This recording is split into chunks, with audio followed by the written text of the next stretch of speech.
Good morning students. अपने आज के लेक्चर में हम लोग आते हैं। आज एक्सरसाइज 6.1 का क्वेश्चन नंबर 5 और क्वेश्चन नंबर 6 लेके आए। क्वेश्चन नंबर 5 में in figure 6.17 POQ is a line. यह POQ क्या है? ये लाइन है। रे OR इज, यह OR नाम का रे के बारे में बात कर रहा है। Ray OR is perpendicular to line PQ। यह रे OR इस PQ लाइन पर परपेंडिकुलर है। परपेंडिकुलर है इसका मतलब क्लियर है कि यह OR रे PQ के साथ मिलकर जो दो एडजेसेंट एंगल्स बना रहे हैं, ये दोनों के दोनों adjacent angle clearly linear pair of angles में होंगे। और चूंकि ये परपेंडिकुलर है तो यहाँ पर जो भी एंगल्स बन रहे हैं वो दोनों के दोनों 90 डिग्री के यानी राइट एंगल्स होंगे। It means angle QOR equal angle POR। Yes, इस बात का ध्यान रखिएगा क्योंकि मेन इसी से हमारी शुरुआत होने वाली है। तो आगे बढ़ते हैं क्वेश्चन में। अब आगे कह रहा है OS इज अनदर रे। यह OS एक दूसरा रे है लाइन बिटवीन, जो कि बीच में है रे OP एंड OR के। यह OS इस OP और OR नाम के रे के बीच में है। देखिए, बीच में कहने का मतलब यह नहीं होता है कि OP और OR को यह बाइसेक्ट ही कर रहा है। बीच में है इट मींस कहीं है, OP और OR के बीच में कहीं भी है, यह क्लियर नहीं है। तो हमें यहाँ पर बाइसेक्ट मान के नहीं चलना है। जहां कहीं भी बाइसेक्ट होगा, आधा आधा बराबर बराबर भागों में बांटेगा, वहां क्लियरली आपसे बोला जाएगा। लेकिन इस तरह के क्वेश्चन में यदि बिटवीन कहा जाए तो इसका मतलब आप यह समझे उसी के बीच में है लेकिन कहीं है, पूरी तरीके से बीचों बीच नहीं है।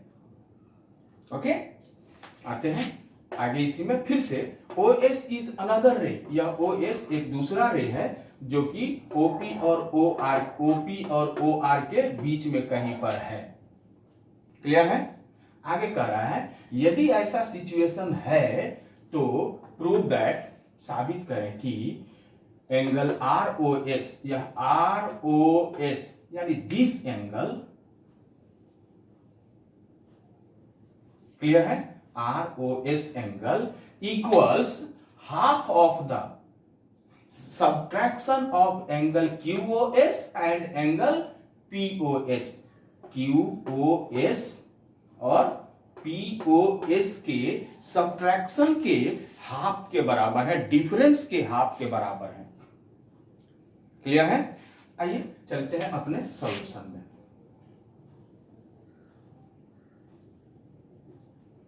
जैसे कि हम लोगों ने अभी थोड़ी देर पहले चर्चा किया है कि यदि यह OR परपेंडिकुलर है इस PQ लाइन पर, तो क्या एंगल ROQ और एंगल ROP या एंगल POR और एंगल QOR दोनों आपस में इक्वल होंगे? क्लियरली इक्वल होंगे। तो यहां पर हम लोग लिखते हैं angle POR equal angle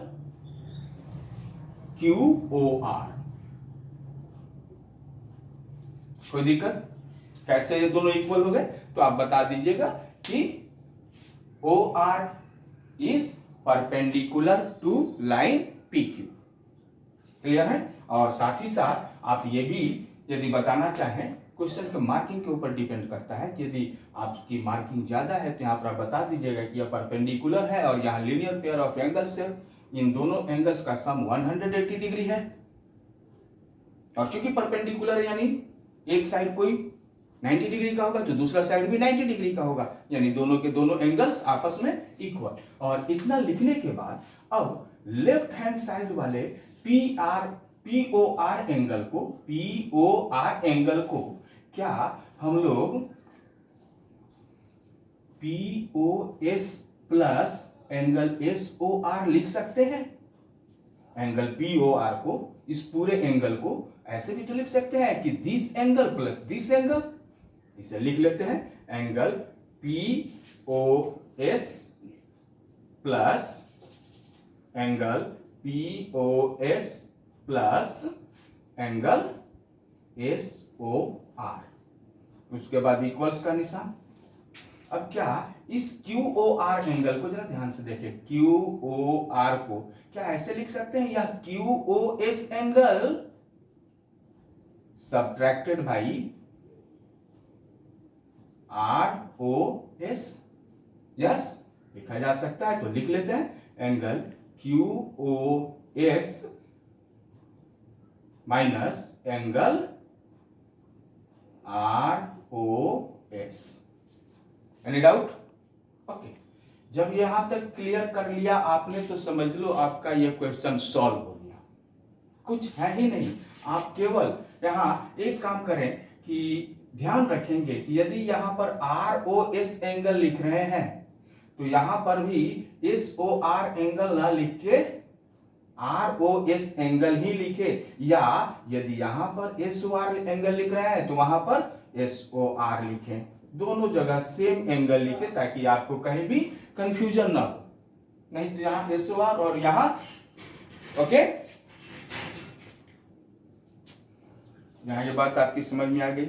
name change नहीं करेंगे, हालांकि एंगल SOR और एंगल ROS दोनों एक ही एंगल को इंडिकेट कर रहे हैं, लेकिन अभी जब आप लर्निंग स्टेज में हैं तो यहां पर किसी एक नाम को ही लेकर चले, नहीं तो कंफ्यूजन होने की संभावना है। और इसके बाद इन दोनों ROS एंगल को किसी एक साइड रख दीजिए। मेरे राय से आप इन दोनों को उसी साइड रखिए जिधर ये दोनों पॉजिटिव में हो जाते हैं। क्लियरली RHS वाले एंगल ROS को हम LHS में लेके आएंगे तो ये इधर जो सब्ट्रैक्शन में है इधर आकर क्या हो जाएगा, एडिशन में हो जाएगा। और यदि ये एडिशन में हो गया तो हमारा यह इक्वेशन कुछ इस तरीके से बनेगा। एंगल इस एंगल ROS को पहले इधर लेके आ रहे हैं तो इसे लिखेंगे प्लस एंगल ROS, और इस एंगल POS को उस RHS में लेके जाना है, इसलिए अब इसे छोड़ देते हैं, नहीं लिखते हैं। तो ये बचा हमारा एंगल ROS को एक साथ लिख देते हैं इसके पास। एंगल ROS इक्वल RHS में जिसका घर है पहले उसको लिख देते हैं एंगल QOS, और LHS से जो हमारा POS एंगल आने वाला है उसको भी लिख देते हैं। तो चूंकि ये इधर पॉजिटिव साइन के साथ है उधर जाके क्या हो जाएगा, नेगेटिव हो जाएगा, यानी ये ROS के साथ एडिशन में है तो उधर QOS के साथ जाकर सब्ट्रैक्शन में आ जाएगा, जो कि हो जाएगा minus angle POS। Any doubt? Okay, चलते हैं आगे। One angle ROS plus one angle ROS equal to angle ROS, two angle ROS equals, इसको सेम ऐसे ही लिख देते हैं क्योंकि QOS में से POS सब्ट्रैक्ट नहीं कर सकते, हमारे पास वैल्यू नहीं पता है, वैल्यू पता होती तो सब्ट्रैक्ट कर देते, तो इसको ऐसे ही लिख देते हैं angle QOS minus angle POS। अब इस LHS वाले 2 को या तो RHS में लेके जाएं और नहीं तो बोथ साइड हम 2 से डिवाइड कर दें, तो हमारे पास में रिजल्ट होगा angle ROS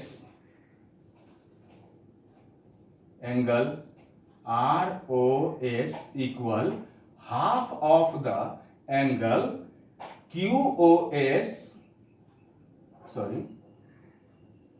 minus angle POS, और यही तो हमें प्रूव करना था। ओके, और आज का सेकेंड क्वेश्चन है, it is given that angle XYZ equals 64 degree. ये आपको क्लियर पहले से बताया जा रहा है कि एंगल XYZ की वैल्यू कितनी है, 64 डिग्री है, and XY is produce two point P, और XYZ एंगल का जो XY साइड होगा उसे P पॉइंट तक बढ़ाया गया। नेक्स्ट लाइन में कह रहा है ड्रॉ अ फिगर, तो पहले इस फिगर को ड्रॉ करना पड़ेगा। उसको ड्रॉ करने के लिए हम लोग एंगल XYZ पहले बना लेते हैं। क्लियरली XYZ एंगल हमारा बन गया, X Y एंड Z, इस एंगल की वैल्यू हो गई 64 डिग्री। अब इसमें कह रहा है कि XY को प्रोड्यूस किया गया P तक, XY को प्रोड्यूस किया गया P तक, थोड़ा दिमाग लगाएं, यह रे है और रे में एक फिक्स्ड पॉइंट होती है। दूसरी यह एक्स कहां तक जा रही है ये तो हमें पता ही नहीं है, लेकिन इस एक्स वाई को प्रोड्यूस करने की बात है, तो ये तो एक डायरेक्शन में तो खुद प्रोड्यूस हो ही रहा है। आपको प्रोड्यूस करना है तो आप किधर प्रोड्यूस करेंगे, जिधर इसका फिक्स्ड पॉइंट है उसको और थोड़ा पीछे, यानी फिक्स्ड पॉइंट को और थोड़ा पीछे कर ले, यानी इस एक्स वाई को थोड़ा और प्रोड्यूस किया गया तो ये आ गया अब P तक।